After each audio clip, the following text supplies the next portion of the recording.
Yeah, hi everybody. This is Heck. If you like the content for Hector Politics, like and subscribe. I don't have my comments on because I don't know. I got too many the reason I don't have my comments on because I got too many trolls, so I just decided that I'm gonna just disable the comments.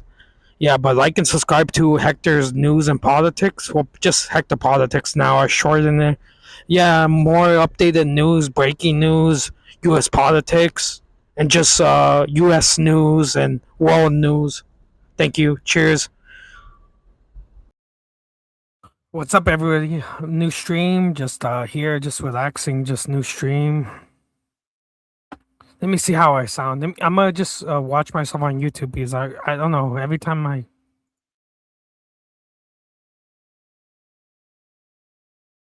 let me see how I sound online.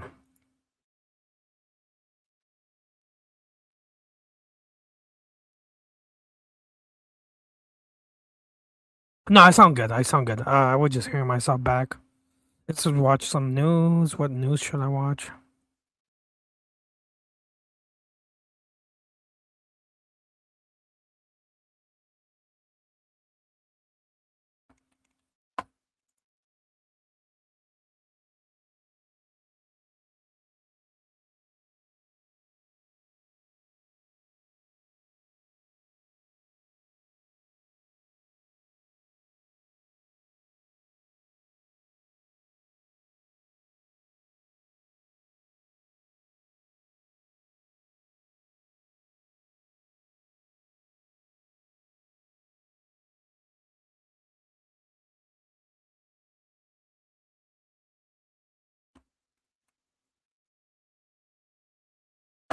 Am I on my channel? Yeah, I think. Oh no, I'm on my Hector Reviews channel.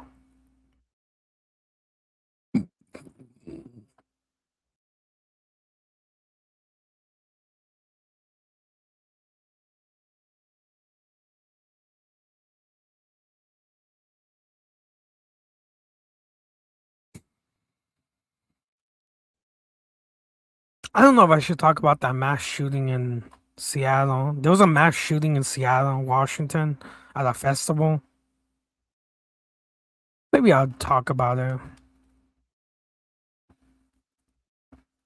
Seattle shooting.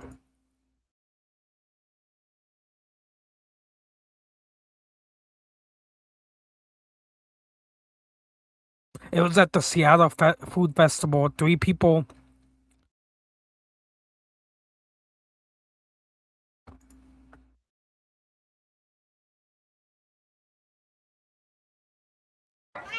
Yeah.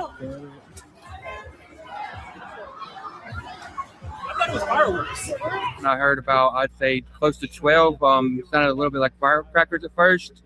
It kept took like I'd say a half a second pause, and I heard a lot more. People started yelling, "Shooter, shooter!" And there was like a stampede of people just running. Suddenly, everything was empty, and people were freaked out.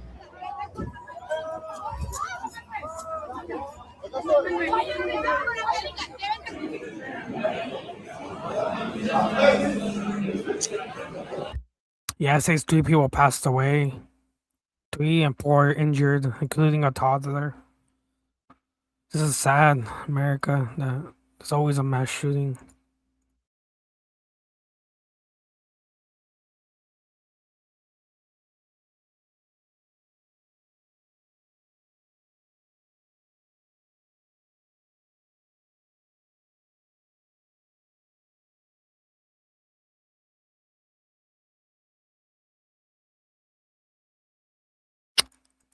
It's in the AP news.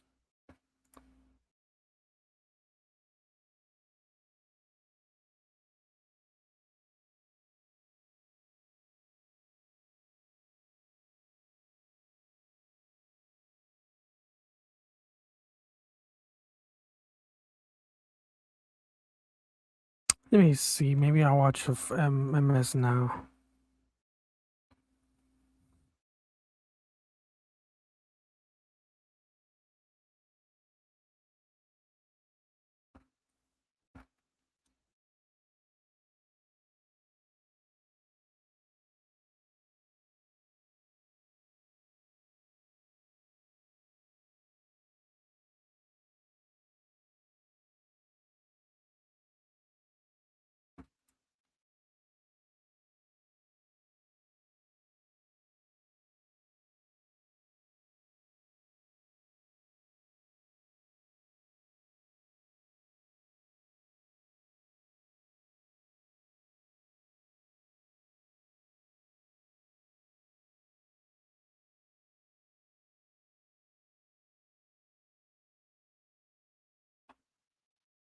Well, I guess Netanyahu, the prime minister of Israel, is gonna meet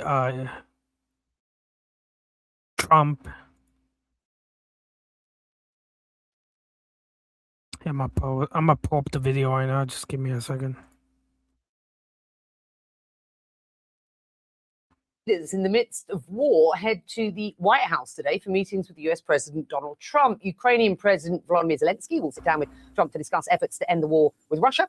And the Israeli Prime Minister Benjamin Netanyahu returns for his 7th meeting during President Trump's second term. He last visited Washington in February, just before the US and Israel launched a joint military campaign against Iran. Well, now 5 months on, and as we enter the 6th month, the two leaders go into this meeting with differing goals about how to approach what has become an ongoing stalemate with no clear end in sight. Nick Robertson, following developments for us today, he is deployed in Jerusalem. Netanyahu very quick to point out that this is his 7th meeting since Donald Trump was re-elected. The first in-person meeting since the war with Iran, though, started February the 28th. It was before the war started that we know that Netanyahu and Trump sort of completed the planning for this joint campaign. What is, as we understand it, Benjamin Netanyahu taking in today? And perhaps more importantly, what does he want to leave Washington with this trip? Yeah, he's carrying in the burden of dropping polls here in Israel. There are elections in 3 months' time. It's vital for him that he continues to have a strong and publicly positive relationship with President Trump when at times that relationship has been strained, not least over Lebanon, a little bit over Syria, somewhat over Gaza. And Prime Minister Netanyahu really took a political hammering at home when President Trump called a ceasefire on the war with Iran back in April. Prime Minister Netanyahu feels that there's unfinished business, feels that Iran still poses a nuclear threat, believes that under the current leadership, it's unlikely to get that problem alleviated. So he goes into this meeting wanting to get. I had from the no idea president. that this was the first trip that they took since the Iran war started. So it's been 6 months. Yeah, 6 months since the first visit of the Iran. Yeah. So I'm guessing they're gonna visit Netanyahu's gonna visit Trump.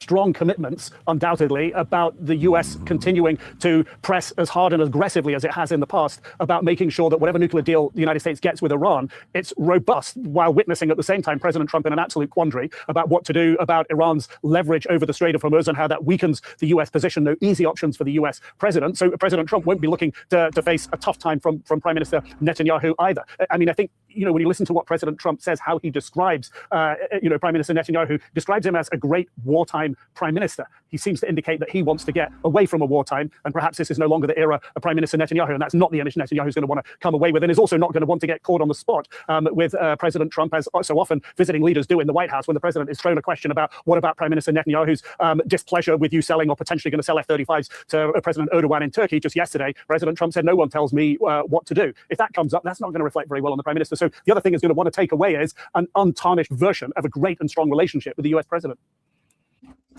Whoa. What's that? I just built a budgeting app in Base 44. Guys, Nina just built an app. Impossible. Nina can't code. Interesting. Good to have you, Nick. Nick's in Jerusalem. My colleagues are reporting, I know you have reporting on this as well, Netanyahu plans to present Trump with fresh intelligence on the state of Iran's nuclear and military rebuilding. What are you hearing about this meeting? So, as you said, this is the first time they will have met since the war began. And the president comes to this, he's got to feel a little bit misled by Prime Minister Netanyahu. When they first were meeting in Washington ahead of the war back in January and February of this year, Netanyahu was making the argument that a combined attack on Iran would result in the complete collapse of their government, that it would be a short war, that Israel had a plan for the replacement of the supreme leader at that time and the president of the country, and that this would just be a quick in and out at a moment of fragility in Iran. Everything about that prediction, Kate, turned out to be wrong. And now the president is somewhat trapped. He can't leave because the Strait of Hormuz is down to a trickle. There's a new threat now, of course, by the Red Sea. And the nuclear program, while buried, has almost been an afterthought for the president at this point. In fact, at moments, he has said, well, we can just sort of leave that where it is. Well, that was the cause of the war. Yeah. And Kim, add into this now, the U.S. munitions stockpile issue. I mean, the president is talking about it. He said yesterday on Air Force One, we're in very good shape, but some of the more sophisticated stuff, we'd certainly like to have more. He blamed the previous administration for sending more advanced weapons to Ukraine. He said, we have a lot of the mid-level stuff. I'd like to have more, to be honest. What are you hearing about this aspect of it, Kim? Look, the real threat in terms of the stockpile is how fast the Patriots are getting burned through. Something like half of the 2,000 Patriot supply prior to this war, according to SIS and other analysis, has been expended. That is the stuff that you need to protect Gulf capitals, to protect U.S. bases, and yes, to protect Ukrainian cities. And it is not being replenished fast enough to meet the level of this fight. So that is a problem that military officers, according to CNN's own reporting, have stressed to Trump. We basically can't keep up. And we're, according to the U.S. intelligence community, they're not getting any sort of strategic or behavioral change out of Iran for all of these munitions expended. And that's a reality. I'm going to go to the restroom fast, and I'll be back. Trump's even talking about this. Oh, is the video about to Yeah, end? it is remarkable. Let me watch the next CNN. Welcome video. to the lead. I'm Jake Tapper. 5 months into this war with Iran, and what does I'm President come Trump back. have to show for it? I'm Well, gonna 61% of the American people disapprove, for one. 18 U.S. service members have been killed. More than 600 have been wounded. The Strait of Hormuz is largely closed. A toll on the U.S. munitions stockpile has taken place. And, of course, high gas prices at the pump. And while President Trump paused strikes this weekend after hitting Iran for 13 straight days, there is still no clear strategic advantage or plan to get out. Now, 5 months might be way too soon to declare this a quagmire, but it does not seem as though President Trump knows a clear way out of this. Oh, and that nuclear sites, those nuclear sites that Trump claimed that the U.S. obliterated last year, there are now satellite images showing Iran might be rebuilding them, including one called Pickaxe Mountain. All this culminating on the day that Israel's Prime Minister Benjamin Netanyahu met with President Trump at the White House for about an hour and a half. Hours before their meeting, Trump downplayed pressure to escalate the war with Iran, underscoring a strain in the U.S.-Israeli relationship. This is what Trump said when asked on Fox before the Oval Office meeting about reports of Netanyahu's plan to share intelligence about Iran. I don't need Bibi to tell me that. Bibi's telling me that because he wants me to stay involved. We know exactly what's going on. But no, I heard Bibi announce that. I said, why don't you just tell it to me? Why do you have to announce it to the world? I know exactly what's going on at Pickaxe. It's not a big problem. We took out their nuclear sites, and we'll have to take out Pickaxe if we don't make a deal. If we don't make a deal, we'll take it out very easily. Trump also threatened again to destroy Iranian bridges and power plants if no deal is made. They know I'm going to do that if they don't make a deal. The bridges are going to be gone. Literally in less than, I would say in 2 hours, most of the bridges, the major bridges will all be gone. And the power plants in 1 day. And, you know, if I can avoid doing that, I'd like to do that. Iran and the U.S. may have stopped shooting at each other for now. As for any peace talks, however, those do not appear to be going anywhere. Joining us now is former U.S. Ambassador to Israel, Tom Nides, who served under President Biden. We should note he is also the spouse of the CNN executive. Ambassador Nides, hours before meeting with Netanyahu, President Trump put down the Israeli Prime Minister's intelligence about Iran rebuilding its nuclear sites. He said Netanyahu wants him to stay involved with the Iran war. Do you see this as a sign that Trump is trying to find a political off-ramp, perhaps even blaming Netanyahu for pushing him into this war? Well, first of all, Jake, thanks for having me. But I think, you know, the sad part about this for the Prime Minister, he's in a cul-de-sac. He can't get out, right? He's got on one hand, he's got the Israeli people who are disappointed. They're still under an enormous amount of threat. They believe that the actions that were been taken over the last 5 months was going to lead to a peaceful resolution of the conflict, including, as he pointed out, potentially a regime change. On the other hand, he knows that President Trump wants the war to end. President Trump has been a great friend of the state of Israel, and he understands that President Trump wants this over. So do the Iranians. So we're in a very complicated place. And it's hard to imagine that 5 months ago, the Straits of Hormuz was actually open, and now we're fighting to reopen it. So again, the Prime Minister got, and oh, by the way, the Prime Minister has an election coming up in October. The complications here are immense. At the end of the day, I think all of us would like to have a peaceful resolution of this as quickly as possible. Netanyahu described the meeting he had with Trump as one of the best conversations they've had. How much does Netanyahu need the U.S. to help fight Israel's battles?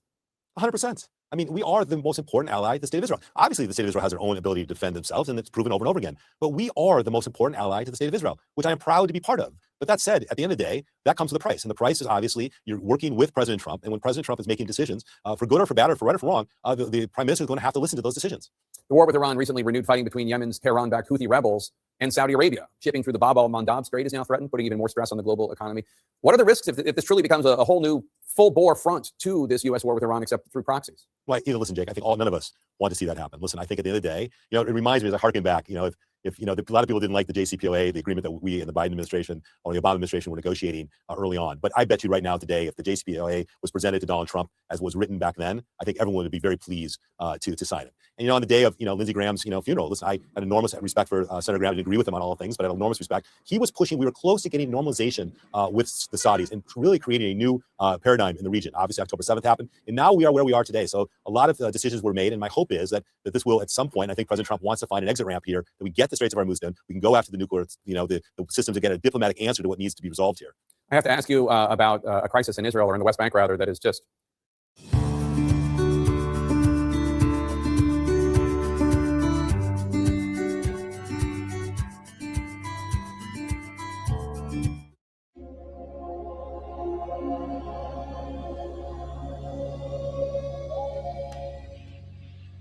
Let's go, let's go, let's go, let's go. Focus, deep breath, here now, clear mind. Open sky, the vision realize. No fear, just light, building up the night. Let's go, rise higher, stronger.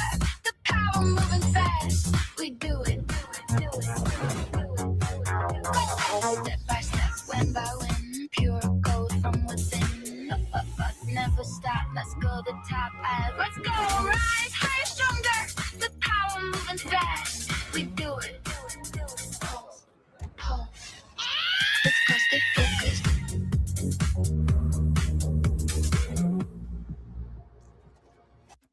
It's just awful. Israel's now preparing a major military operation in the West Bank following a surge in violence.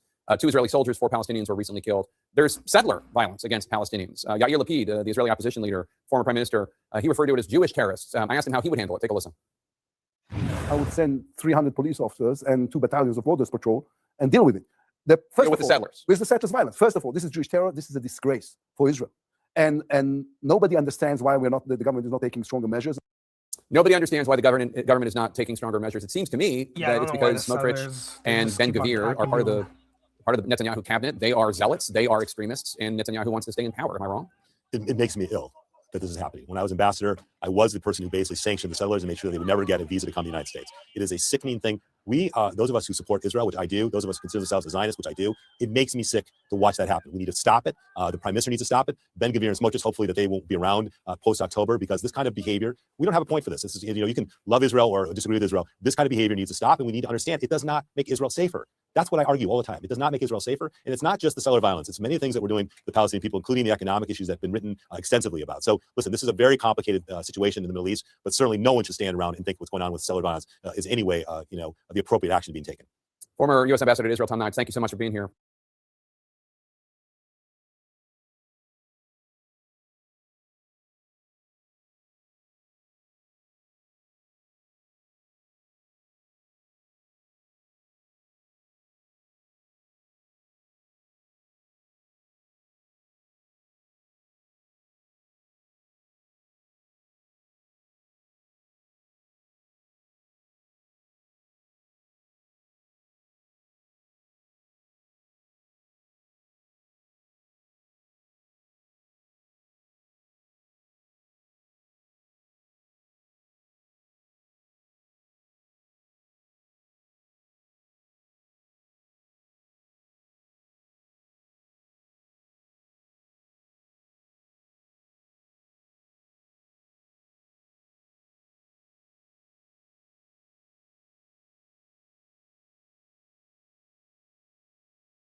I think I'm in the stream, so cheers, everybody. Sorry, I'm a get going. See, there's nothing. There was a there's probably a Ukraine thing, but I'm gonna just get going. I have to go. I'm gonna go eat. I'm gonna get going. I'll see you guys. Like and subscribe to Hector's News and Politics or Hector Politics on YouTube. Cheers. Ending the video. Cheers.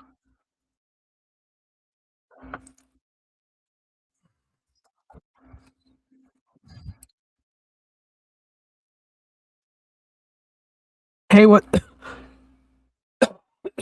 What's up, everybody? Sorry about that. I had to cough. Okay. Oh, I guess we attacked some. What the heck? This is breaking news. Breaking news. We attacked some sites that would belong to Iran-backed Iran-backed yeah, breaking news. Breaking news. Yeah, Iran. The U.S. military attacked. The U.S. military on Tuesday conducted strikes with Saudi Arabia's armed forces in Iraq,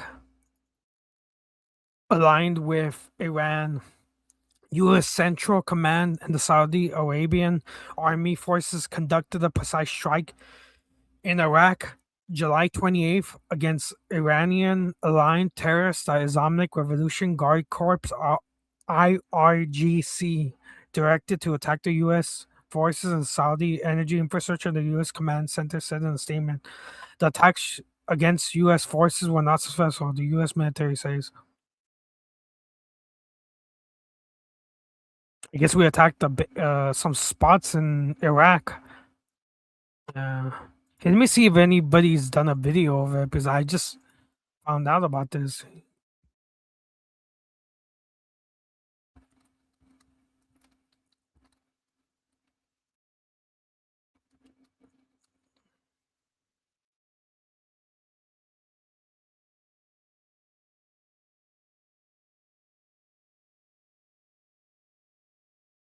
Yeah, there's really no video of it.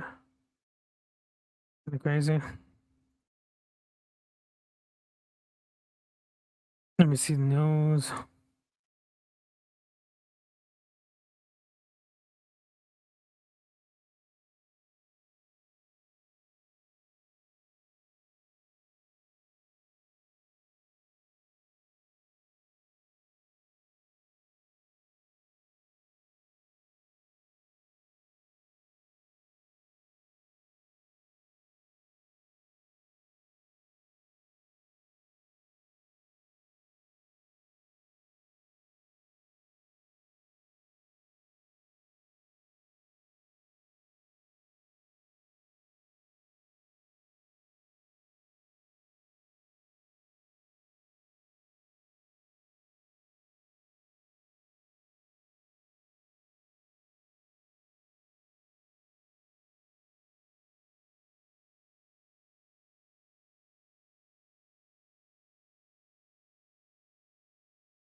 So one of the things I could talk about too is that there was an earthquake in Japan. I think off the coast of Japan, but it managed to destroy a mall. A mall collapsed. Yeah, part of a mall. And oh, did people die? I don't remember. I have to look up a Japan earthquake. Oh, it says 13 people have passed away. I didn't know that. So I guess it was a big mall earthquake in Japan, and 13 people passed away. And it was a 7.1 in Kishima. Kishima, I think that's how you pronounce the name, because I don't speak Japanese, so it says in Kishima. Major service.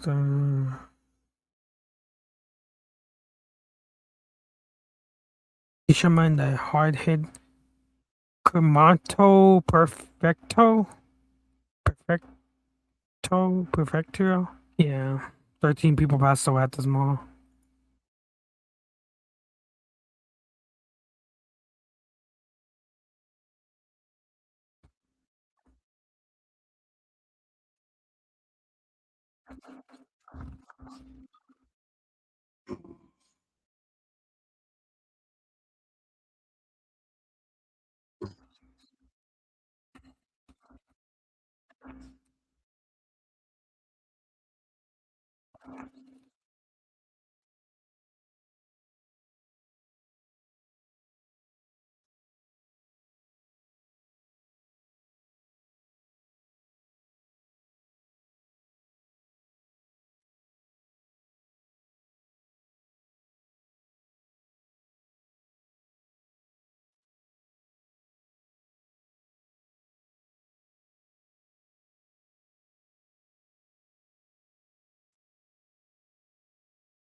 Well, I guess in my last video, I guess I was talking that the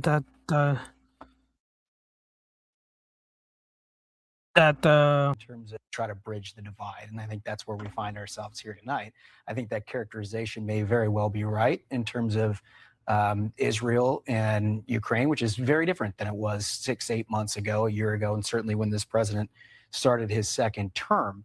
But I also got a kick out of the president reminding the prime minister that he's got an eye on Iran at this point. There's not much that's happening anywhere that the intelligence that Israel has that we're not privy to. And so I think he's all over both of these things, but these talks are really critically important, maybe more so for Netanyahu. Yeah, the president mentioned that on the Fox and Friends phone call. I think we have that soundbite. Seemed a little frustrated. Take a listen.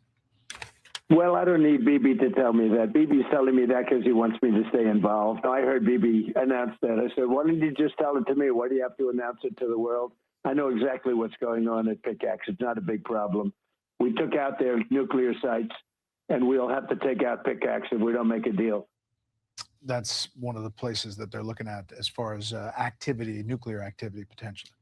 Yeah, look, I just got off the phone with Caroline Levitt, the press secretary at the White House, just before I got here. And I asked her about that Bibi meeting because to Politico's reporting, like he did have a little bit more at stake here, given the frustration that the president has expressed. She told me that, look, the meeting actually did go fairly well. Bibi did express some skepticism over any sort of deal that could be struck with Iran. But he said to the president, but hey, if you're able to do it, we will support you. There wasn't a huge agenda either from President Trump or from Netanyahu. I think the relationship management is so important with President Trump, even if you're not going in there. In fact, sometimes it's better not to go in there with a specific ask, but just having that FaceTime, both for Netanyahu and for Zelensky, is so critically important. And both of those meetings, yeah, it sounds like were actually productive.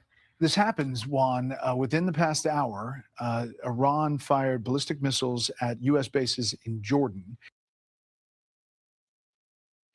Getting word now that at 5:45 p.m. Eastern Time, Islamic Revolutionary Guard Corps forces launched multiple ballistic missiles from Iran in an attempted surprise attack on U.S. forces based in the Middle East. All Iranian missiles were successfully intercepted. U.S. forces remain vigilant at a high state of readiness. They were intercepted, these missiles. However, I mean, so much for a ceasefire or any talk like that. No, I think we have a war, and today marks 5 months, and it is a difficult step if you consider that the firepower seems to have increased and is now destabilizing the region. Now, from the president's perspective, he has wanted. Yeah, I guess they were mostly talking about that Iran in that panel. I know like Trump's gonna meet with Zelensky, so that's why I wanted to watch. But I guess that video was about Trump. I don't know what the heck was that about.